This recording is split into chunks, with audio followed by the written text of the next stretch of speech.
Hey guys, welcome back to episode 3 of the What is Money show here in the Saylor series.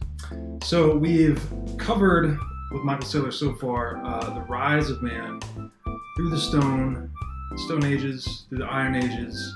We went into the Dark Ages. We saw how mankind can have a misstep that causes him to regress 1,000 years, and up into the Steel and Industrial Age. And today, we're going to go even further into the future. And the arc of all this is we're seeing how mankind does take these evolutionary steps forward in terms of both his morality and the tools that he conducts his life with. And we see, as Michael says, that natural selection through this process helps mankind become smarter, faster, stronger. And we're coming to see that actually the defensive attributes of technology tend to be more important than offensive attributes over time.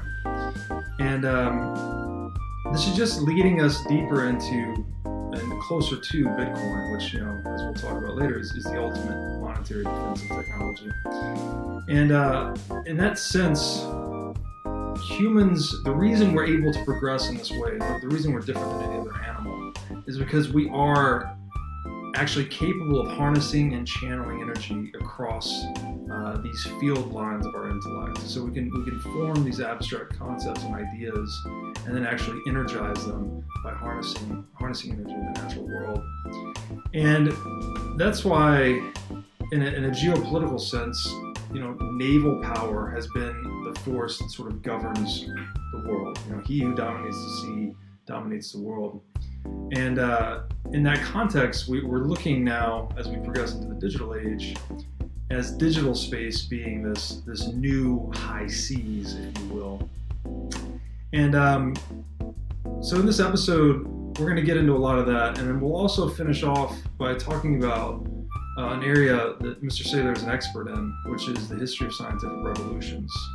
And we're going to talk about, in particular, the technology diffusion S-curve, which is when a new idea starts to permeate a society. It starts out relatively slowly before it hits this inflection point and becomes rapidly adopted at an accelerating pace before finally hitting a point of full market penetration. It starts to level out. And this will be important to comprehend in terms of not only all the innovations we've seen recently, especially the internet, but also the path that we would expect Bitcoin to continue to follow. And then finally, we'll touch on war, and how it is an accelerant to innovation, and how it can accelerate us down that path of the technology S-curve, and leaves us eventually with technologies that would be perceived as miracles to primitive man, right? As Michael will say later, that sufficiently advanced technology is indistinguishable from magic. So, hope you're pumped. We're still building this big foundation, getting into modernity, and this is going to be one of the final episodes that gets us there. So with that, let's get into episode 3.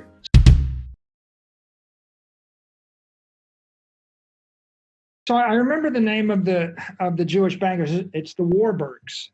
And if you want a great vignette on why it's important to have capital that's mobile, study or just read any history of the Warburgs and what their family went through and what all the Jewish families went through in the 30s in Germany, and what the bankers had to do to move capital out of the country.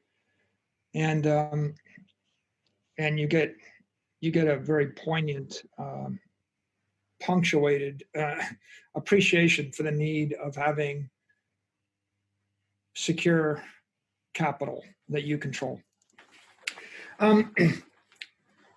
So there are some, I think, general themes of technology throughout history. If you look across all of these, the general theme is human beings marching toward being harder, smarter, faster, and stronger.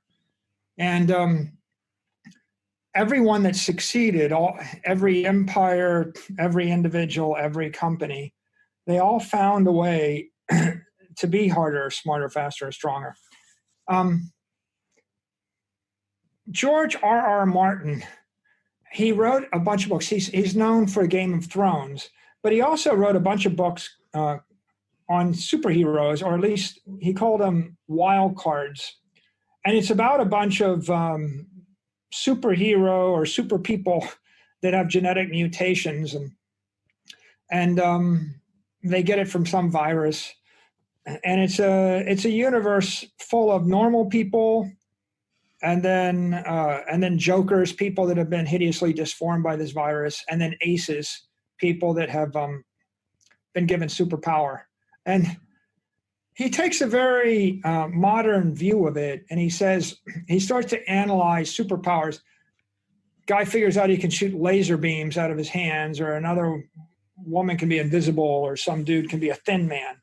And he goes, there are a lot of these superheroes, but after a while, we quickly realized that the most powerful ones were the ones with defensive superpowers. Defensive attributes overcome all the offensive attributes in a battle. So, for example, the guy that's indestructible with no other superpower can pick up a machine gun and kill everybody. And you can shoot him 1,000,000 times, but he's indestructible. Whereas the guy with laser beams jumping out of his hands, he's just as mortal as you and me. And you hit him with one rock, he goes down and he's dead. So it's the impossible to kill ones that end up winning all the battles between superheroes and the SmackDown. And the ones with the sexy things, or sexy, really cool superpowers, they're useless. Because the guy that's got none of those, he just gets a bazooka and he just fires, or is like, I'm indestructible, so I'm going to set off an atomic bomb in the city and kill everybody but myself because I'm indestructible. Right? It's pretty easy to win the war if you're indestructible, and it causes you to come to a conclusion about history and who wins in history. Unbreakable is better. Anti-fragile is best. So the superhero that's good is the one that you hit him and you can't hurt him. But the superheroes that are most frightening are the ones where you shoot them with a laser beam and now they can shoot your laser beams back at you. And you mind read them and they absorb your mind reading and they can mind read you. And you fly at the speed of sound and now they can fly at the speed of sound. It's like that character in, what is it, an X? I think it's Rogue and X-Men. Or Sylar in Heroes, or maybe Rogue. It's the one that absorbs your power and plays it back at you. Pretty soon it's like, I'm indestructible and I have every other power and you just better get out of the way. Yeah. And that's anti-fragile, right? Yeah. Like I'm looking for the fight. Like I'm looking for people because I'm just going to absorb their thing. So you see that theme through history. The really successful governments, empires, organizations, they're continually fighting, they're continually absorbing. The Romans absorbed the Carthaginians' navy in 90 days. But it's easier said than done, right? It wasn't like some Roman politician that said, these are Carthaginian ships, they're inferior to us, we will invent our own ships. It's like not too proud to copy, not too proud to absorb it.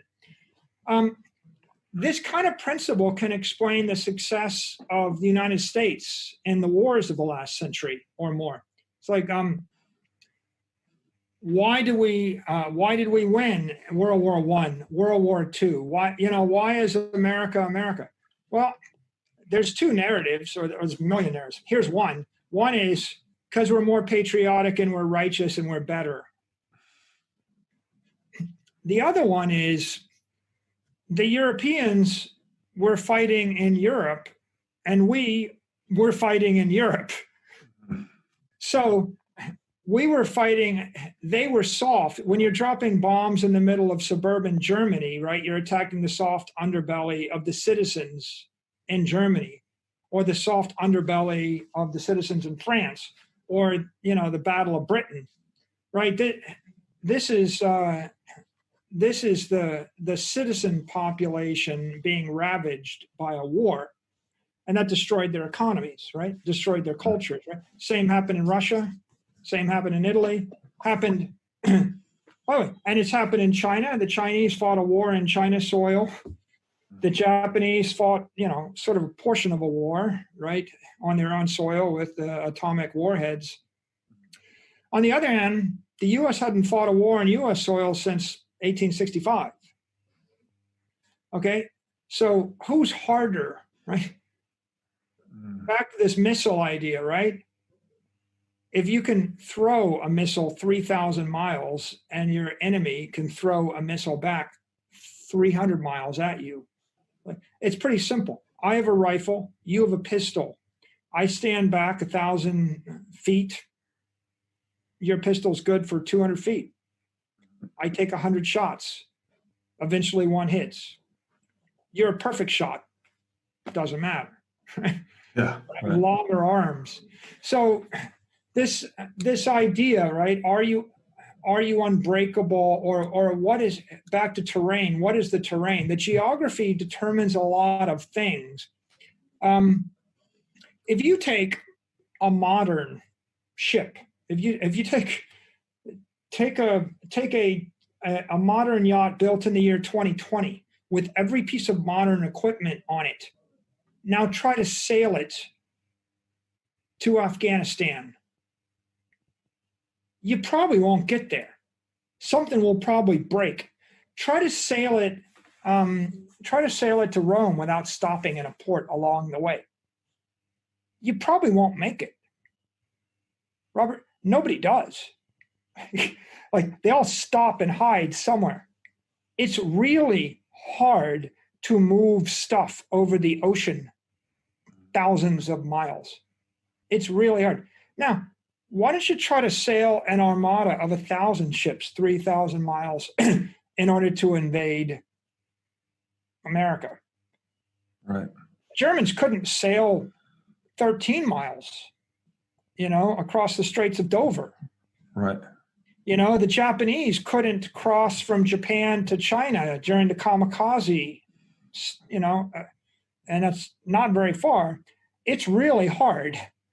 It's only one guy that ever pulled it off, William the Conqueror in 1066. Nobody else managed to cross 13 miles. That's your hydraulic moat. It's really hard. It explains the culture of the UK. It explains the culture of the United States. It explains a lot of other cultures. It explains the balance of power, I think. If you just say, here's someone that you couldn't kill who could kill you.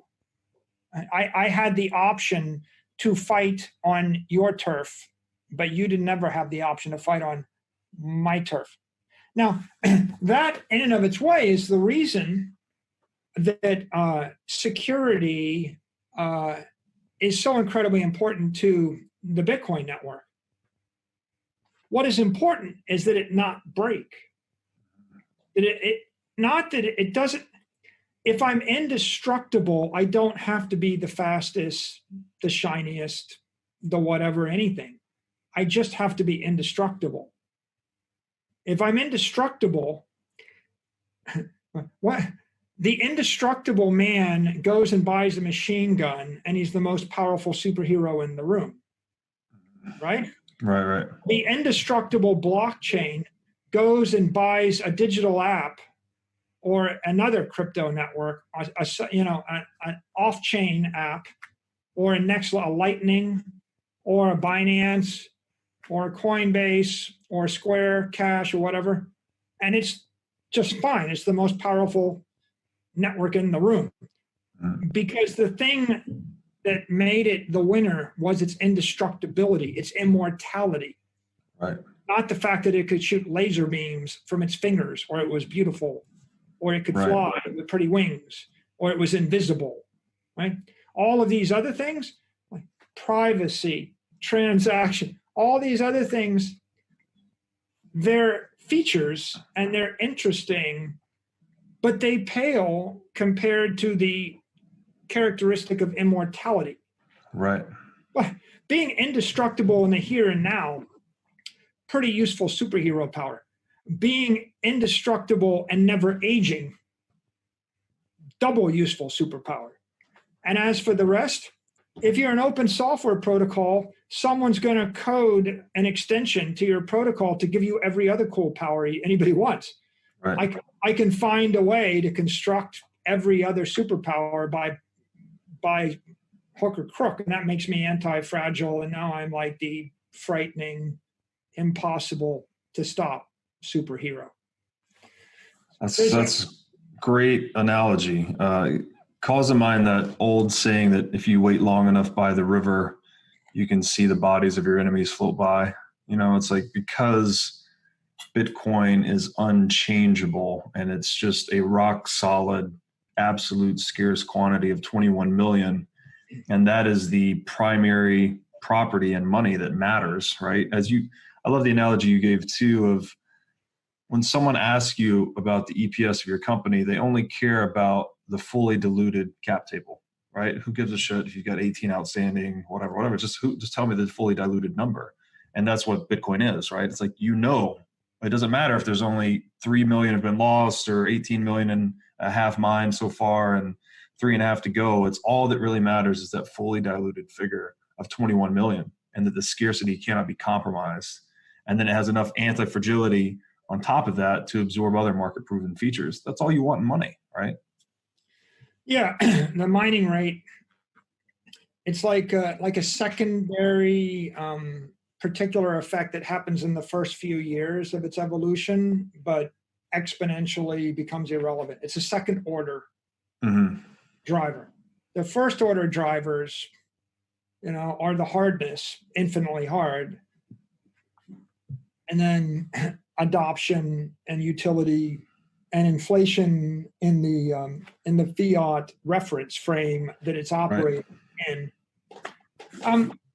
A couple more points that are worth making on technology and human history.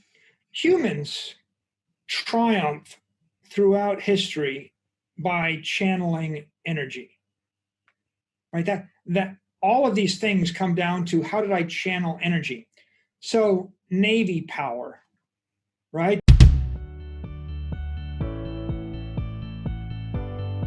The British Navy ruled the sea. The Phoenicians, the Venetians, the Greeks, the Romans. The Americans today control the seas via their aircraft carriers and by naval power. And